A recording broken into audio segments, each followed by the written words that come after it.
Military में लोग मरते हैं तो उनको फुल ऑनर्स देते हैं, जब तक उनकी आयु पूरी हो। ये भी पुरुषार्थ कर रहे हैं। कर्मातीत बनने की रेस है। कौन पहले योग लगाते हैं और रुद्रमाला में जाते हैं, वो देखेंगे। पहले तो मुख्य है मम्मा बाबा, 2 दाने वो तो प्रसिद्ध हैं, बाकी है नंबरवार। पास विद ऑनर्स को फुल ऑनर्स मिलती है।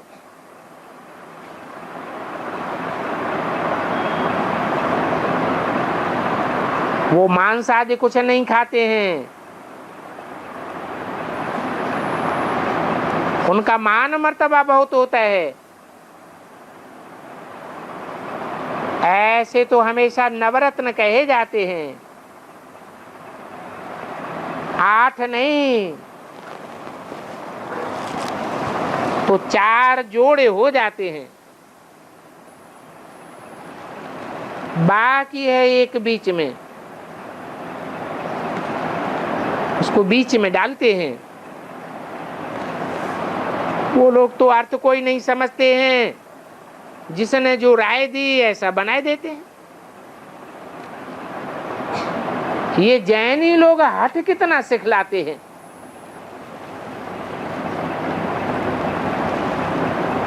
एक एक बाल बैठ निकालते हैं। ये तो हिंसा की बात हो गई। हिंसा का सन्यास, दुख देने का सन्यास। तुमको तो कुछ भी नहीं करना पड़ता है, तुमको तो टेम्पटेशन देकर तुमसे विकारों का सन्यास कराते हैं। तुम जानते हो कि बरोबर हमने जन्म बाई जन्म 63 जन्म मूत पिया है।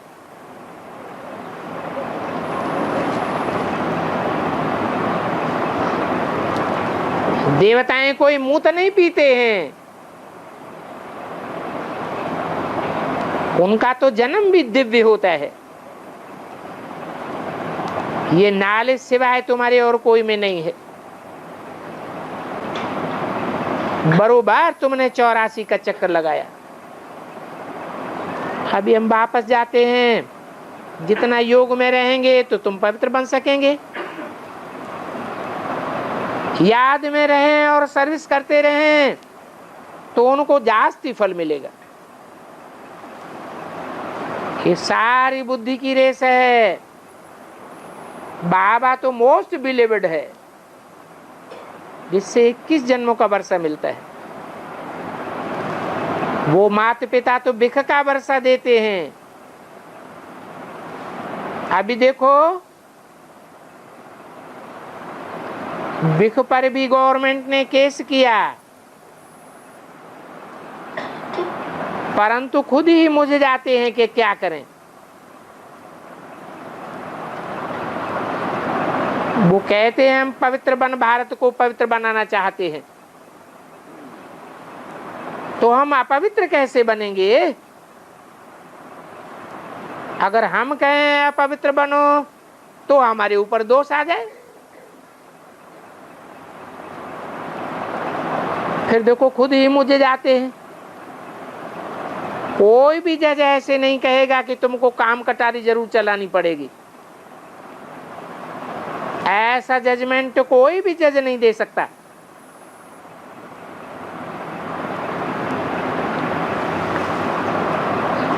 विवेक अंदर खावेगा। कहेंगे ये फिर कौन है, कहां से आए हैं। ऐसा केस चला था, फिर वहां की बातों को वहीं छोड़ दिया। अब जज क्या कहे? बाबा को कलेक्टर आदि ने कहा दादा इनको कह दो कि भिख देवें।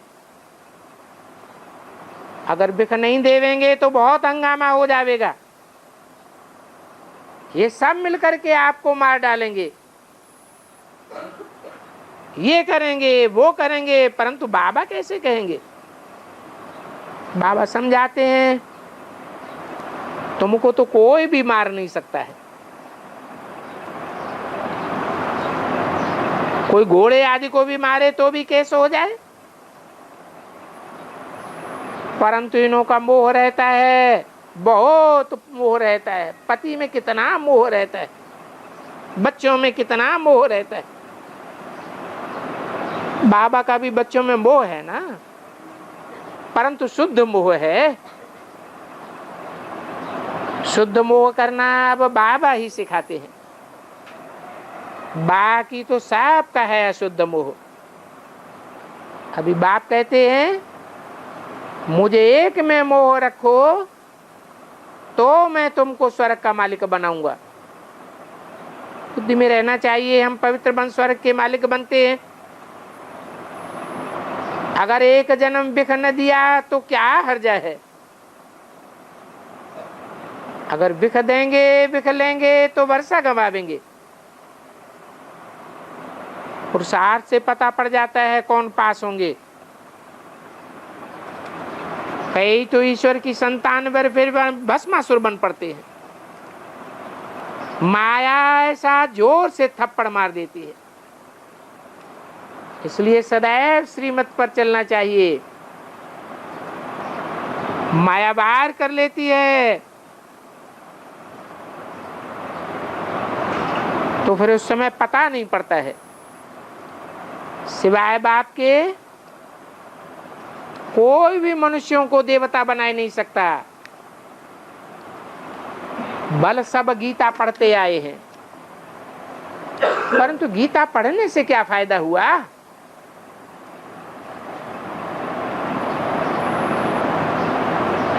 जैसे वो लोग वो ब्राह्मण मुरली पढ़ते हैं, परंतु मुरली पढ़ने से क्या फायदा होगा?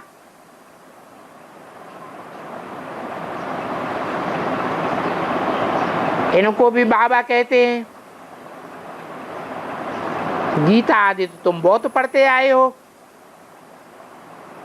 फिर उसे गीता पढ़ने से तुम्हारा क्या कल्याण हुआ? सिर्फ पढ़ने मात्र से कल्याण थोड़ा ही होगा। पढ़ करके फिर समझना भी तो चाहिए। पहले तो इनसे पूछेंगे जन्म जन्मांतर पढ़ते आए हो फिर भी पतित बन पड़े, ऐसे क्यों हुआ? तो बाप कहते हैं ये सब अंधश्रद्धा को बढ़ाने वाली भक्ति मार्ग की सामग्री है। तो पतित तो बनना ही है, पावन बनाने का नॉलेज है ही बाप के पास। अभी तो रावण राज्य है, रावण का भी बुत बनाते जाते हैं। सतयुग में थोड़े ही रावण का बुत बनावेंगे। ये बातें भी आगे नहीं समझते थे। रावण को जलाते हैं, फिर कहते हैं अब लंका को लूटो। एक झाड़ होता है जिसमें बीमारी लग जाती है पीले रंग की, तो वो समझते हैं ये सोना है, वो सोना निकाल करके पॉकेट में रखते हैं।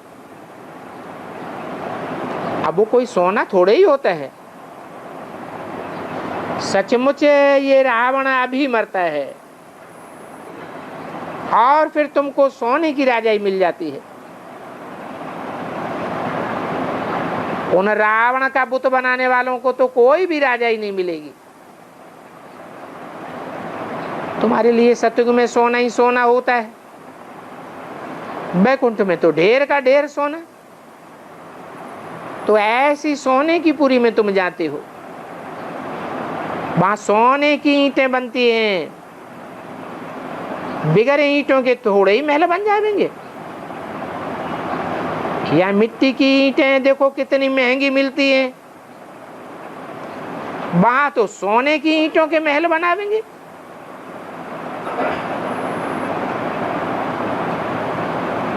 अब ये स्थूल ईंटों की बात है या चैतन्य ईंटों की बात है? स्थूल महलों की बात है, स्थूल किलों की बात है, या चैतन्य संगठन रूपी किलों की बात है? बेहद का बाप आकर के बेहद की बातें सुनाते हैं। तो ऐसी बेहद की बातें सुनकर के तुम बच्चों को बहुत नशा चढ़ना चाहिए। बाप दादा के तुम सन्मुख बैठते हो, बाप का बच्चे में मोह जास्ती होता है। बेहद के बाप का तो सब बच्चों में मोह होता है, क्योंकि डाढ़े से वर्षा मिलता है। सबको चोला स्त्री का हो व पुरुष का हो, यहाँ वर्षा तो सबको मिलेगा। पुरुषार्थ की बात है। मनुष्य जास्ती में जास्ती 84 नाम लेते हैं, क्योंकि 84 जन्म लेते हैं। 84 जन्म होंगे तो 84 शरीर होंगे, 84 नाम होंगे। बाबा का तो एक ही नाम चला आता है, क्योंकि बाबा तो जन्म मरण के चक्र में आता ही नहीं। बाबा का तो एक ही नाम शिव है, उनके शरीर का नाम नहीं है, ये उनकी बिंदु रूप आत्मा का नाम है। बाबा को शरीर है ही नहीं। इस ब्रह्मा का नाम बदल फिर नारायण नाम पड़ेगा, फिर शरीर बदलेगा तो फिर नाम बदलेगा। मैं तो सदैव सबका कल्याणकारी एक ही शिव हूं। अभी तुम बच्चों को वासना आती है कि हम माता पिता के पास सन्मुख बैठे हैं, अभी उनसे हम डायरेक्ट सुन रहे हैं। ये तुमको भाषण आती है, किनसे सुन रहे हैं? एक से सुन रहे हैं या माता पिता से सुन रहे हैं? दोनों से सुन रहे हैं। क्या कहेंगे? है एक है शिव, जो समझने के लिए समझाने वाला है, बाकी राम कृष्ण की आत्माएं निमित्त बनती हैं। रथ न हो तो कैसे समझावेंगे? तो प्रैक्टिकल समझाने के लिए माता का रूप धारण करते हैं। इसलिए कहते हैं कर्मों में इन ब्रह्मा को फॉलो करो और बात मेरी मानो, आज्ञा मेरी मानो, मेरी श्रीमत पर चलो। परंतु शंकर को फॉलो नहीं करना है कर्मों में। कर्मों में फॉलो करने के लिए ब्रह्मा को फॉलो करो। तो एक ही तन है, व्यक्तित्व एक ही है,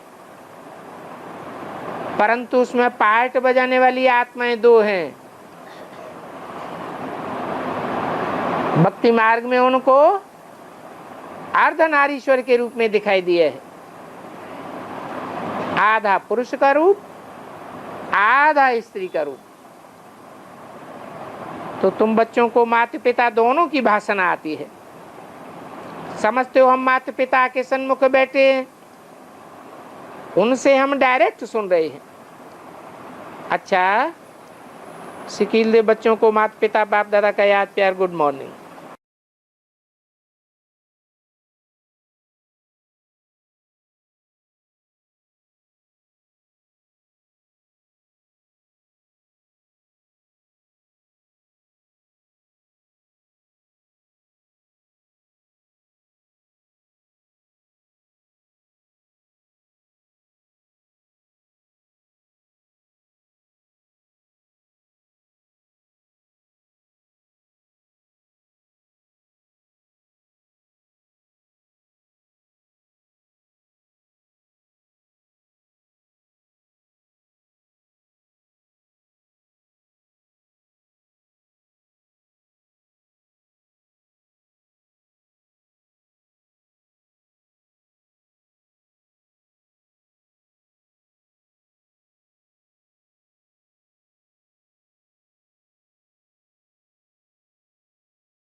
आज का प्रातः क्लास है 17 जून 1964। रिकॉर्ड चला है। माता तू है सबकी भाग्य विधाता।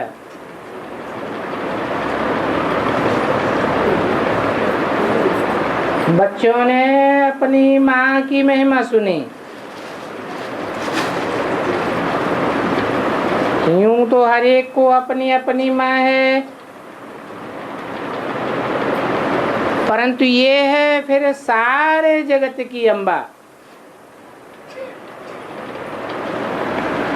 और तुम तो ये जानते हो ये किसकी महिमा है? जगदम्बा का कितना बड़ा मेला लगता है।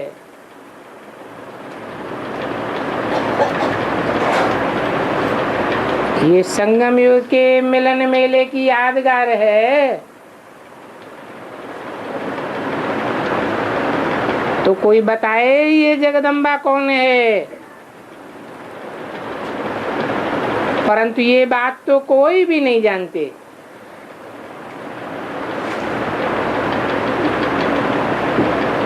परमपिता परमात्मा अथवा ब्रह्मा विष्णु शंकर अथवा लक्ष्मी नारायण आदि ये जो सबसे ऊंचे हैं,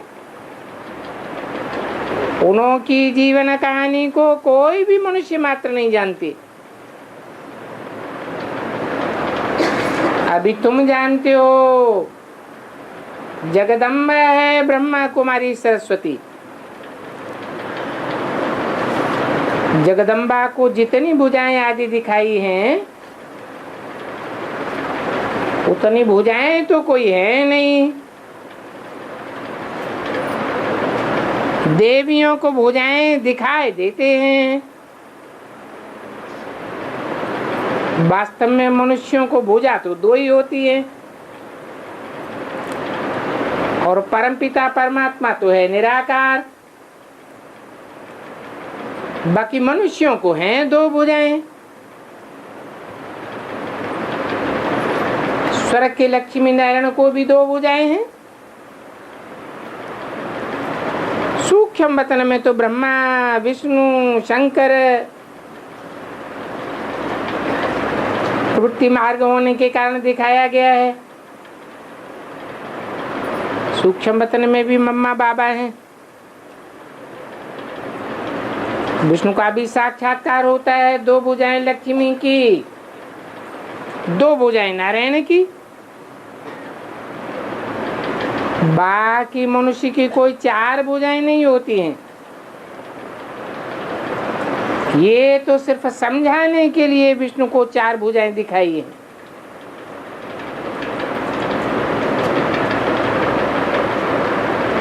कि विष्णु रूप 100% संस्कार मिलन मनाने वालों के सहयोगी आत्माएं हैं।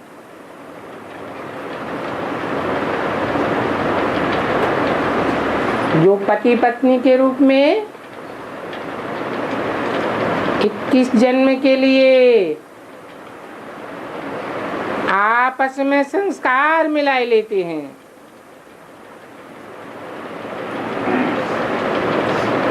वो देवियों को इतनी भुजाएं देते हैं, परंतु वे स्थूल भुजाएं तो हैं नहीं। सरस्वती लक्ष्मी काली आदि आदि अनेक प्रकार के चित्र बनाई दिए। वास्तव में कुछ भी है नहीं। ये सब भक्ति मार्ग के अलंकार हैं। और तुम तो अभी भगत नहीं हो, तुम हो गॉड फादरली स्टूडेंट, क्योंकि पढ़ाई पढ़ रहे हो।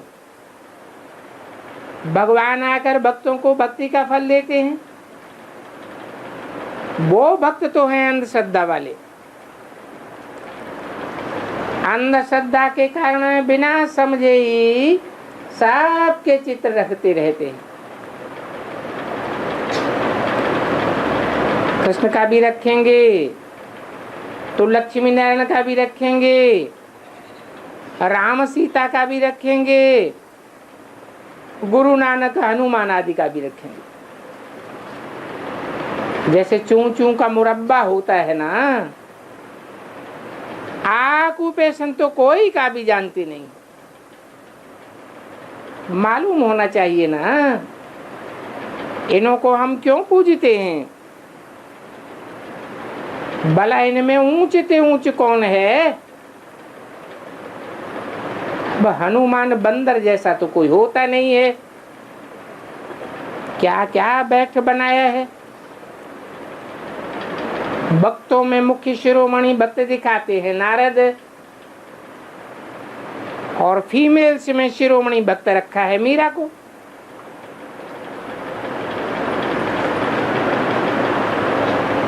कहानी लिख दी है कि जब लक्ष्मी का स्वयंवर होता था तो नारद लक्ष्मी को नहीं वर सका।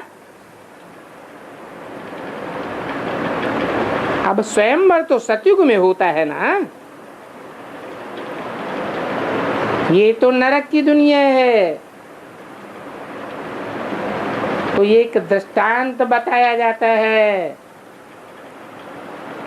संगम युग का दृष्टांत है। वास्तव में कोई एक नारद व मीरा की बात नहीं है। द्रौपदी भी तो एक नहीं है। इस समय के सब मेल्स फीमेल्स द्रौपदिया और दुष्टोषण है। दुशासन द्रौपदियों को नग्न करते हैं। बरोबर द्रौपदियां माताएं पुकारती हैं, हे भगवान हमको नग्न होने से बचाओ। चित्रों में दिखाते हैं भगवान साड़ी देते जाते हैं।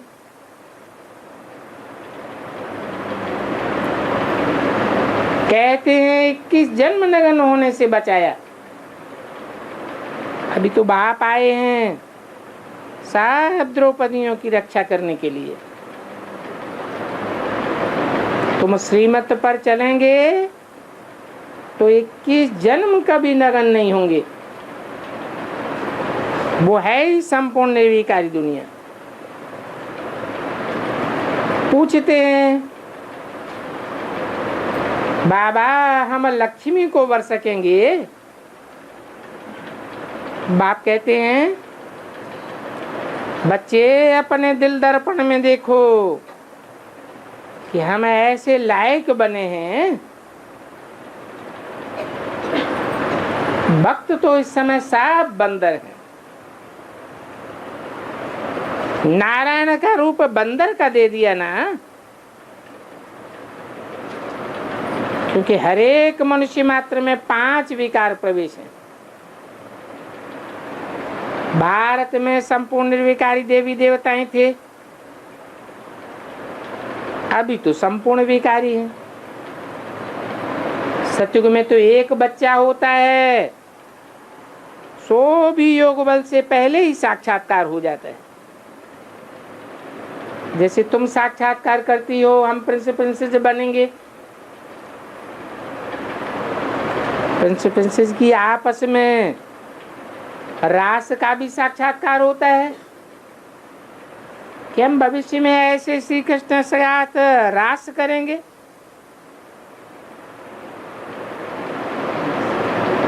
तो बाबा ने समझाया है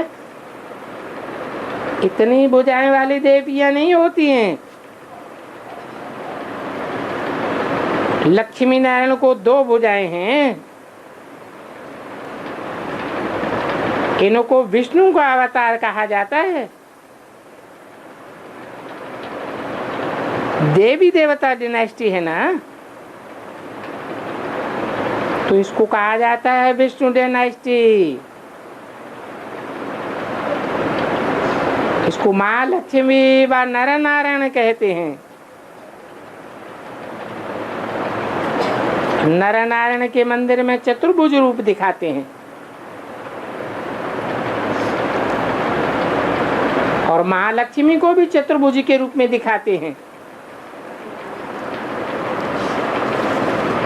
लक्ष्मी का भी दिखाते हैं, परंतु लक्ष्मी को जगदम्बा तो नहीं कहेंगे।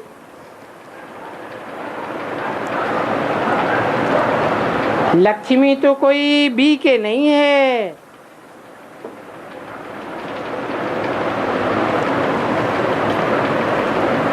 बी के तो यहाँ हैं। सतयुग में तो बी के होते नहीं। सरस्वती भी गाई हुई है, ब्रह्मा की मुख वंशावली सरस्वती, तो बी के सरस्वती को कहा जाता है, ब्रह्मा की कुमारी जगदम्बा। बरोबर तुम जानती हो प्रजापिता ब्रह्मा की हम मुखवंशावली हैं। एक हैं वो कलयुगी ब्राह्मण और दूसरे तुम हो संगमयुगी ब्राह्मण। वो ब्राह्मण है जिस्मानी यात्रा कराने वाले कुख वंशावली, और तुम बने हो मुख वंशावली रूहानी यात्रा कराने वाले। तुम सब ब्रह्मा के मुख से पैदा होते हो, मुख वंशावली हो। मुख से वाणी सुन करके तुमको निश्चय पैदा होता है, तो तुम ब्राह्मण जाकर के मनुष्य से देवता बनते हो। उन देवताओं में मुख्य है ब्रह्मा, जिसकी इतनी महिमा होती है। 17/6/64 की वाणी का दूसरा पेज। वो मम्मा है स्वर्ग की सभी मनोकामनाएं पूर्ण करने वाली। तुम भी इनकी संतान ठहरे। जगदम्बा राजयोग सीखती है, जिसमें 21 जन्म स्वर्ग के मालिक बनते हो। इसलिए इनका गायन है शिव शक्ति सेना। लक्ष्मी है महारानी,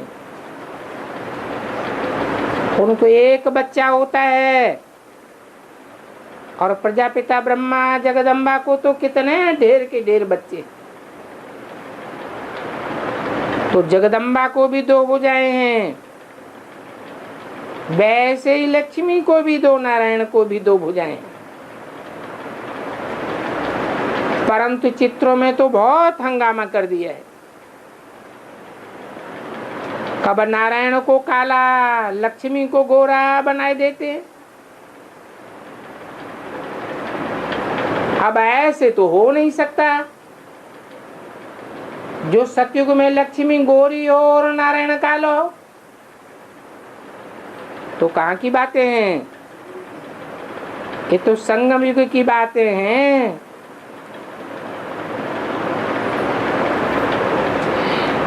पुरुषार्थी जीवन में नारायण सांवरा दिखाया है।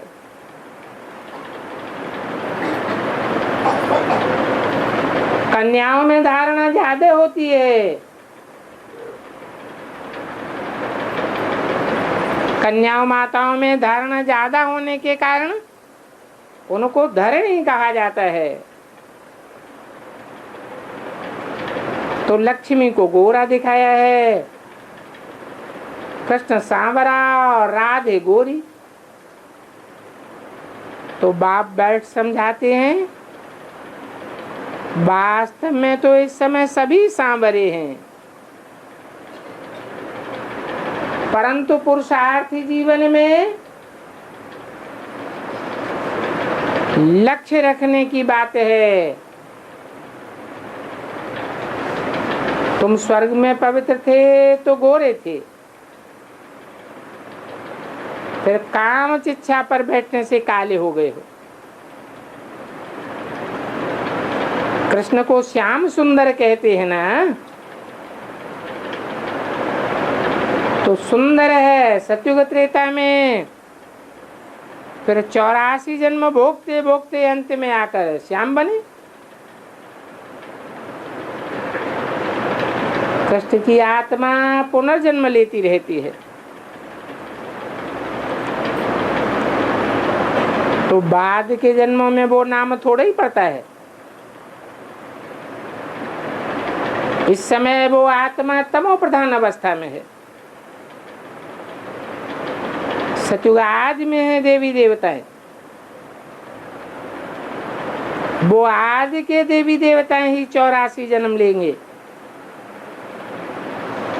तो ये तुम्हारा 84 जन्मों का चक्कर है। अभी तुम बच्चों ने महिमा के सुनी मम्मा की। मम्मा की महिमा अलग है और लक्ष्मी की महिमा अलग है। क्यों है?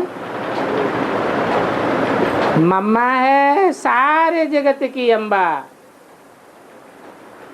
और लक्ष्मी है भारत की माता। तो देखो भक्ति मार्ग में यादगार कैसे कैसे चित्र बनाए हैं।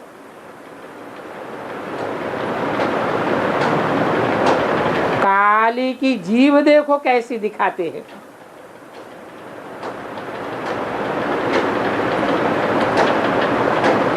अब ऐसी लंबी जीव वाला तो कोई मनुष्य होता नहीं है।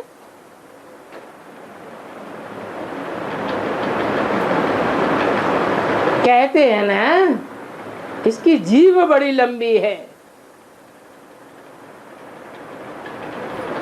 तो इसका अर्थ होता है बहुत बोलने वाली है।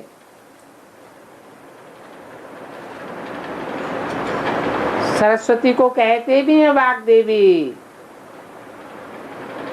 वाणी की देवी कहा जाता है। और सूक्ष्म बतन में भी ऐसे काले तो होते नहीं हैं।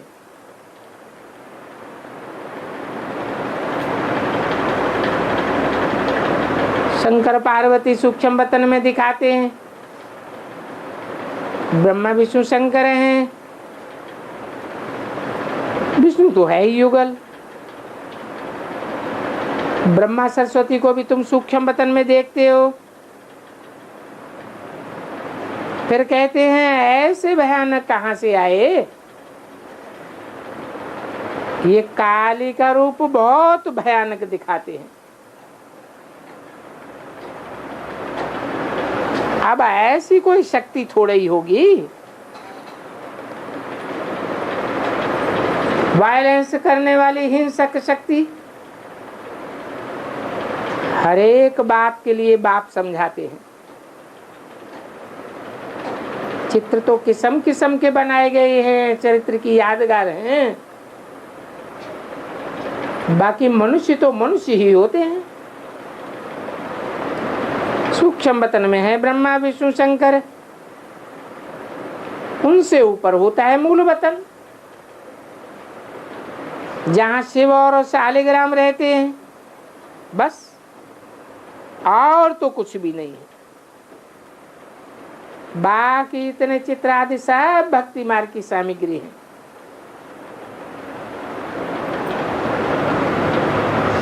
सतयुग त्रेता में ये होते नहीं है। संगम युग में समझने की बातें हैं।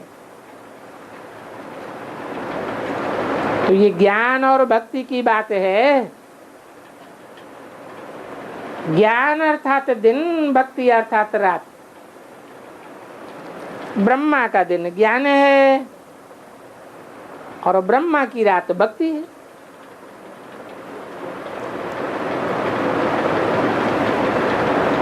सतयुग त्रेता है दिन, द्वापर कलयुग है रात।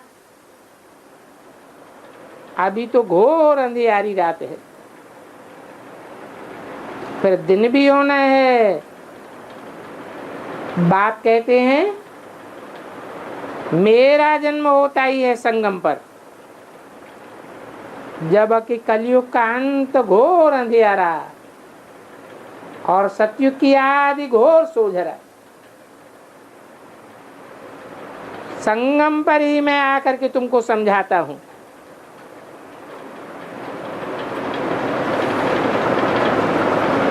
अब इतने जो भक्ति मार्ग में चित्र हैं, जिनमें मुख्य चित्र तो है शिव बाबा पतित पावन,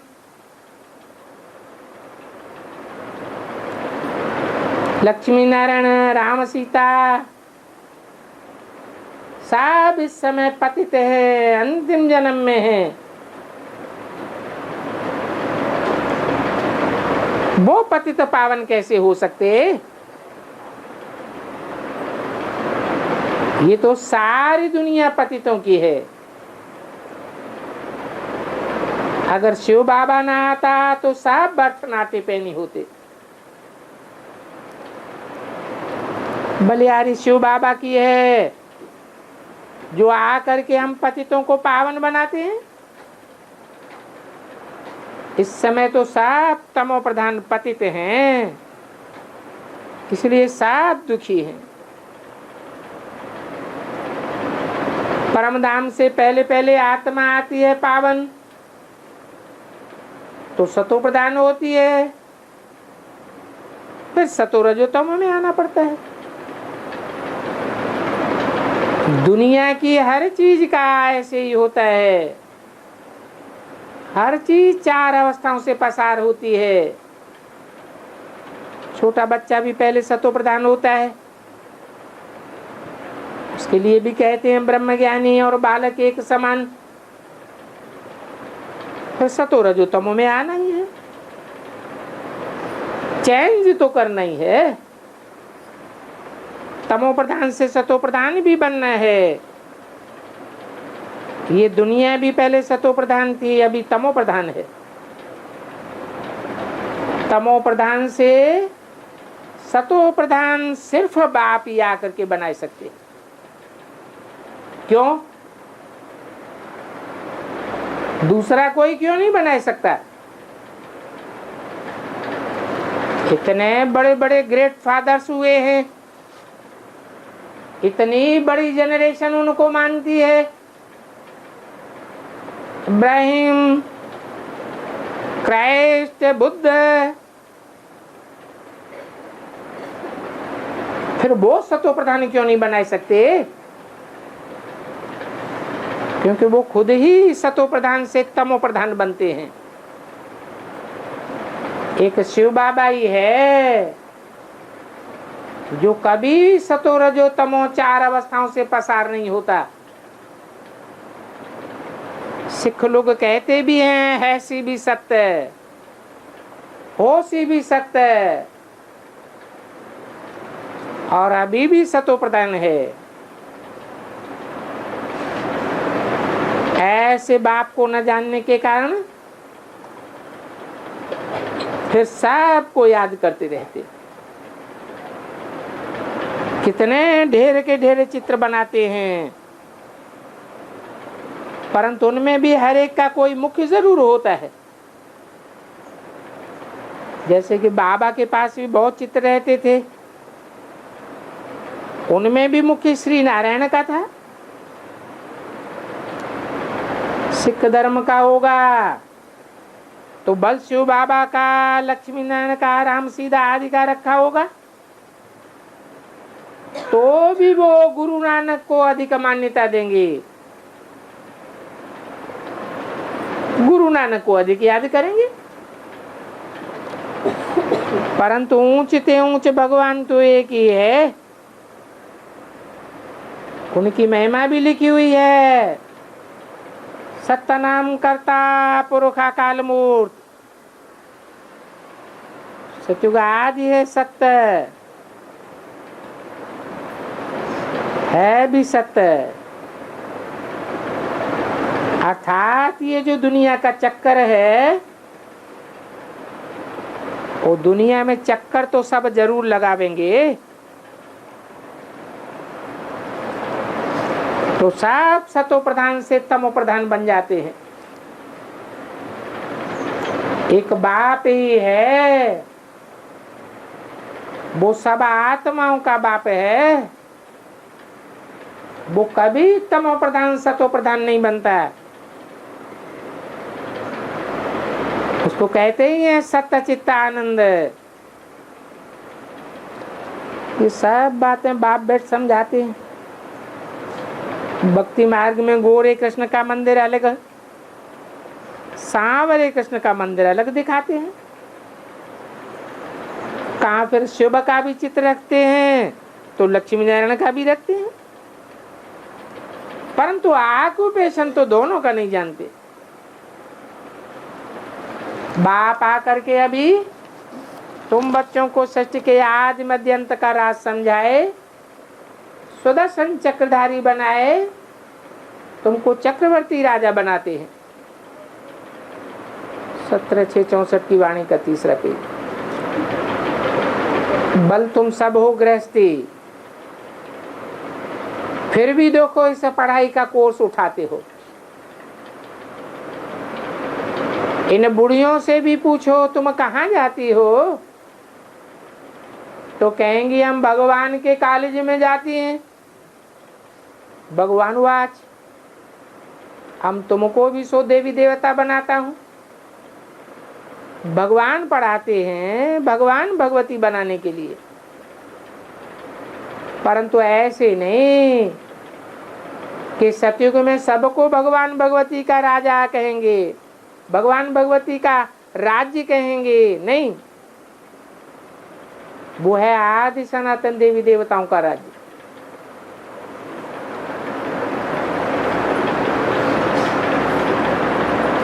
बल विलायत वाले कहते हैं लॉर्ड कृष्ण, भगवान कृष्ण, परंतु वो तो जानते नहीं है। दिलवाला मंदिर जैसा एक भी पुराना मंदिर और भी है।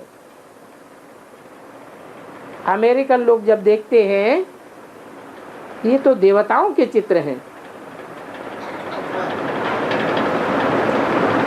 तो एक एक मूर्ति का लाख लाख रुपया भी दे देते हैं।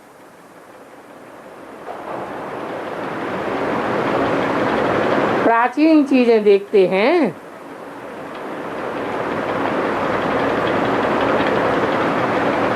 तो कहते हैं इस दरवाजे का क्या देंगे, 5 लाख रुपया भी देने को तैयार हो जाते, तो भी वो देते नहीं हैं, क्योंकि पुरानी से पुरानी चीजें हैं ना। अब तुम तो जानते हो कि पुरानी से पुरानी 5000 वर्ष की बात है। सबसे पुराने तो इन्हें देवी देवताओं के चित्र हुए। तो भक्ति मार्ग में कितने चित्र बनाते हैं।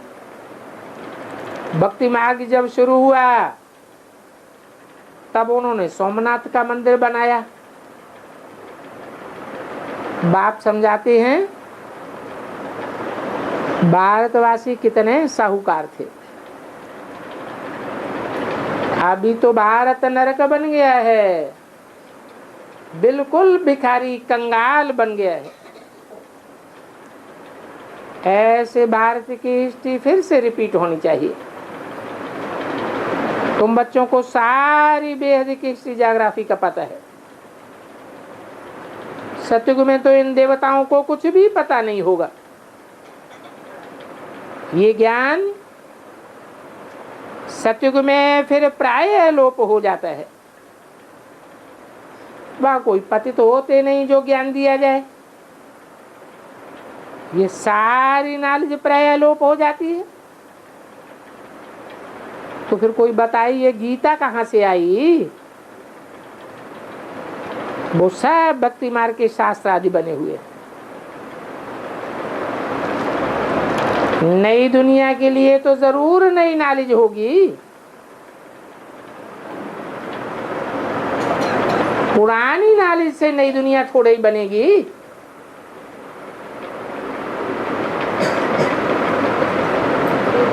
इस्लामियों की क्या नई नॉलेज थी। उसको तो ज्ञान कहेंगे भी नहीं। इब्राहिम आया तो आकर के इस्लाम धर्म स्थापन किया। तो कहेंगे उन्होंने नई नॉलेज दी। यहाँ ये गीता रामायण आदि सब झूठे, बहुत झूठे कलंक बैठ लगाए हैं। बाप कहते हैं मेरी नंबर 1 ग्लानि करते हैं जो सर्वव्यापी कह देते। जब ऐसी ग्लानि होती है भारत महान दुखी बन जाता है, तब मैं आता हूं। इस समय तो सब पतित हैं। तो सबको, सारे विश्व को पावन बनाने में ही आता हूं। इसलिए पतित दुनिया का विनाश कराए, पावन दुनिया की स्थापना कराता हूं। कहते हैं इस पुरानी दुनिया को तुम भूल जाओ, मन मना भव, बाप और वर्षे को याद करो। तुम ये राजयोग सीख करके फिर सो देवता बनते हो। ये है ही राजयोग सीखने की गॉडफादरली यूनिवर्सिटी। इतनी बड़ी कॉलेज हॉस्पिटल है, परंतु देखो तुमको 3 पैर पृथ्वी के भी नहीं मिलते। बाप कहते हैं हम तुमको सारे विश्व का मालिक बनाए रहा हूं। अभी देखो बड़ी मुश्किलात से ये मकान बनाया है, परंतु फिर भी हमको 3 पैर पृथ्वी के भी नहीं मिलते। परंतु ये है हॉस्पिटल कम यूनिवर्सिटी। हॉस्पिटल भी है और यूनिवर्सिटी भी है। हॉस्पिटल से हेल्थ है और यूनिवर्सिटी से वेल्थ मिलती है। बाप कहते हैं हम पढ़ाने आए हैं, परंतु देखो 3 पैर पृथ्वी के भी नहीं मिलते हैं। तो कहता हूं मैं तो हूं ही गरीब निवास। ये कन्याएं माताएं तो बिल्कुल गरीब होती हैं, इनके हाथ में कुछ भी नहीं रहता। बाप का वर्षा भी बच्चों को मिलता है। वास्तव में स्त्री को हाफ पार्टनर कहा जाता है, परंतु हाफ पार्टनर बनती कहाँ है, ऐसे ही कह देते हैं। भारत में हिंदू नारी को कहते हैं तुम्हारा पति ही गुरु है, ईश्वर है, सब कुछ है।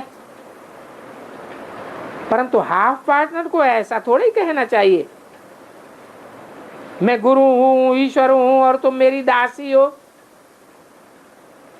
अभी बाप आकर के दासी पने से छुड़ाते हैं। कहते हैं पहले लक्ष्मी फिर नारायण। तो ये भी कॉलेज है।